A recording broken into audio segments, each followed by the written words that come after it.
I have made this very bold claim many times in the year 2024, and that claim has been that this video that you are currently watching will be about the worst week or 2 weeks of sales that I've ever had.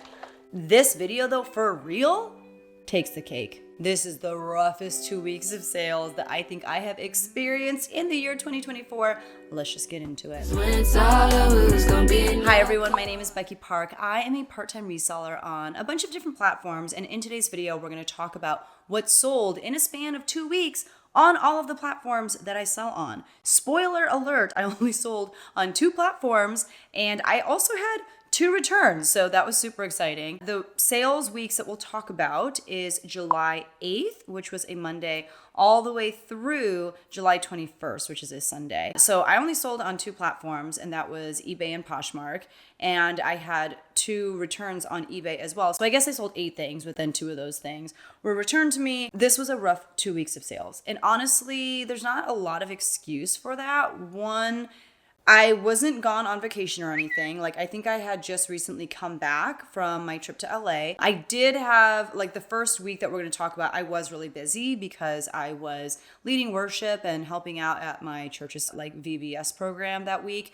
And I don't know, it seems like it was so long ago. I don't really think I did any reselling stuff during that time. So a lot of it was just me being lazy. That second week after, okay. And then the week after, we were gone on a trip. I'm crazy. We were gone. We drove to Florida, and then we went on a cruise out of Florida, and then we drove back home to Illinois. So that was actually a pretty long trip, and that was the second week of sales that we'll talk about. It was just rough. It was a rough time. So let's just jump right into it. Starting with Monday, which was July 8th. On eBay, I sold this pair of new with tags Zara black denim cargo joggers in a youth toddler size 3 to 4. Super cute. I think they were my son's, and I think we forgot that we had them. They were just kind of hiding in his room somewhere. And by the time we unearthed them, it was too small. Like, they were too small for him. So I just went ahead and listed it. It sold on eBay for $12. Again, I didn't really have anything into them because they were my son's. And so after fees and shipping and all that stuff, my net profit was $9.45. So, you know, we are just starting strong with the week. On the 9th of July, which was a Tuesday on eBay, I sold this Talbot's black and white paisley flare sleeve lined dress in a women's size 16W. That one actually sold, I think, either the day I listed it or within a couple days. It was a really fast flip. And that one sold on eBay for my full asking price of $34.99. Talbot's is one of my favorite bread and butter brands. If I get it in larger sizes and if I get the more substantial pieces like dresses, I usually can get at least $35 for those pieces, and I can move them pretty quickly. You know, I do have things like regular schmegular Talbots, like t-shirts or dress pants listed. And those usually take a lot longer, and you usually make a lot less on those. But for dresses and plus sizes, especially if you find more special occasion dresses, part of their RSVP line, those can do so well. I actually did just upload a video not too long ago that you can check out right here. Check it out when this video is done, though. First, listen to my sad sales, and then you can check out that video. I'll have it linked down below, too. But in that video, I shared 22 different women's bread and butter brands that you can make good money on, and Talbot's is definitely on that list. So this one sold for $34.99. It was promoted at 3% as well, and I picked it up at a local consignment store's birthday sale. I paid by the bag, and so my average cost of goods that day for everything that I bought was $2.85. And so my net profit on that dress from Talbot's was $25.65. I think that's a really solid flip, especially considering that it sold so quickly. And then on the 10th of July, which was a Wednesday, again on eBay, I sold another very kind of mature brand, similar, I think, to Talbot's, maybe not as nice, but that brand is Chico's. And I sold this floral button-up jacket in a Chico size 0. Chico's uses vanity sizing, which means when it says Chico size 0, that's not a 0 as we know it in other brands. I think 0 is the equivalent of a small, a 4-6 or something. They have 0-0, which is a size 0-2. And then their size 1, I think, is a size medium. Size 2 is a size large. So it's kind of weird. And I always just go to the Chico site and look at their size guide or their size chart to make sure that I'm putting in the correct sizing. But they do use vanity sizing. And so it was in a women's size 4. So a 0 was equivalent to a women's size 4. It had pockets and all that jazz. This one sold for $18 on eBay. I had $3.92 into it from a reseller buyout that I did I think it was 3 years ago at this point. I've had this for a long time and it's been listed for a long time. So Chico's in smaller sizes, it is harder to move. It'll sell eventually, but it's going to take you a while and you're not going to really make that much money on it most likely. So my net profit on that piece was $12.34. So my one Poshmark sale of the 2-week span came on the 11th of July, which was a Thursday, and it was not an exciting sale. It was this pair of Art Class, which is a Target brand, distressed cutoff jean shorts in a youth girl's size 8. They did have the adjustable waist. That's one thing that I always look for when I'm getting clothes for my kids, and this did belong to my daughter. I'm looking to see that they have that elastic band on the inside of pants that you can kind of yank on the elastic band and you pull it and tighten the waist until it's, the tightness that you want. And then you put the button that's situated on the side of the waist into one of those slits that is going to help you have the waist size that you want. My kids are just kind of scrawny, and so always they have to kind of cinch in the waist a little bit, and that's the best way to do it. Especially for my daughter, she's got really long legs, so she has to get pants that correspond to her age, but the waist is always too big, and if she finds pants where the waist fits, then they're too short. So that's what I like about those kids' pants that have the adjustable waist, is that she's able to get the length that she needs in her pants and she can kind of customize how much the waist is cinched in. So these did have that, and this sold on Poshmark for $8. Now, I will say she took pictures of these shorts. She kind of made the sale. I mean, I did the listing and all that stuff, but we're going to give her the $5.05 of profit that we made on that pair of shorts. And to be honest with you, I think I thrifted those. So that's a win on all fronts in my book. And then on the 14th of July, which was a Sunday, on eBay, I sold this new with tags Paragon surf style long sleeve rash guard in a men's size medium. This did have built-in UPF 50 plus, and this sold on eBay for $13. I got it as part of a reseller buyout last year, and I had $3.85 into everything. So my net profit was $6.84.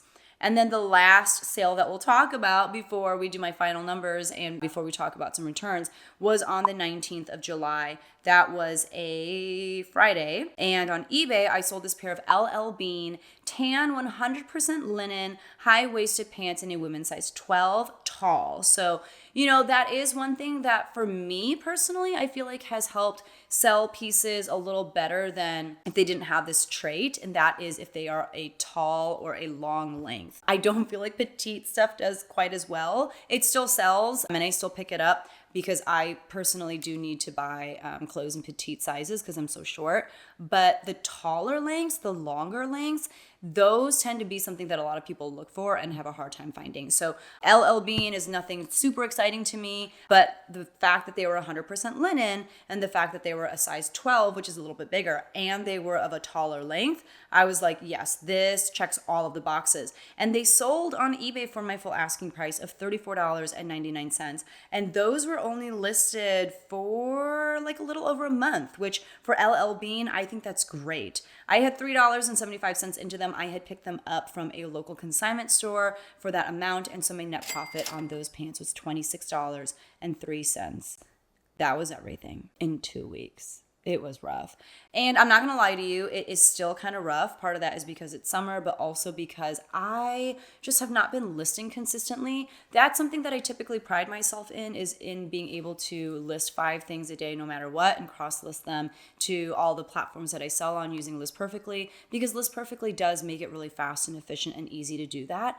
I just have been so preoccupied with other things and other projects that I've barely even been doing that. So when you don't list a lot, you don't sell a lot, and that's kind of the state that I'm in right now. Someone come here and kick me in the butt. Like, I don't know what's going on. But let's talk about my super sad. Actually, before we talk about my super sad numbers, let's talk about the super sad returns. So I'm not going to go into complete detail regarding these, but basically on eBay, I had 2 returns. Actually, 1 return and 1 cancellation. So the return was this pair of Talbots, really cool, like leather knotted loafers, like slip-on shoes. They were in like a silver color. The person got them and just said they didn't fit them quite the way that they wanted. And that's typically the reason why people will open returns on eBay for me, is mainly because it just doesn't fit them the way that they like. And that's frustrating because I do put measurements of everything in my pictures, although not for shoes. I do give measurements of like a heel, but I don't measure, you know, the length of a shoe or anything like that. So it's frustrating, but it is what it is. I have them listed again and they'll sell again. It's fine. The other item that I'm calling a return, but it was actually just, I had to cancel the sale. And it was this Old Navy jumpsuit. I sold it, not realizing that it had sold maybe a year ago, maybe 2 years ago. Like, I don't know why it was still on eBay. Somehow I didn't get around to deleting it. That was completely my fault. I got a little ding on my account from eBay for that. I need to finish doing a thorough check of my inventory so that stuff like that stops happening. But those were my returns. They happen to everyone. I actually just had 3 opened on me within the past like 2 weeks, all because of fit. They usually come in spurts of 3. I wanted to die a little because that really sucks, especially considering the fact that I haven't had very many sales to begin with. It is what it is, though, and we just roll with it. So let's talk about my numbers for the 2 weeks. On Poshmark, I sold 1 item, and I sold it for a gross sales price of $8. I had no money into it, and so my net profit on Poshmark in the span of 2 weeks was $5.05. On eBay, I sold 5 things for a gross sales amount of $145.76. My cost of goods for those 5 things was $14.37. And so once you factor in all of the fees, once you factor in my cost of goods, all that jazz, my net profit for 2 weeks of not really working, but 2 weeks worth on eBay was $80.31. So in total, we made a net profit of $85.36. Worst 2 weeks ever. But you know what? It's okay because I am glad that I was able to help out at church. I'm glad that I got to go on a wonderful, fabulous trip with my kids and my husband. It was really fun. We had such a good time. And it was worth it to me to not really do much reselling stuff for that time. But yeah, someone come here, kick me in the butt, like find me, kick me, make me do the things, and let's get motivated. Let's end the year strong. That's what I would like to do. Thank you so much for watching. If you feel like this video made you feel better about yourself, hit that like button. And even if it didn't, hit that like button. Thank you so much for watching, and I will see you guys in the next one. Bye.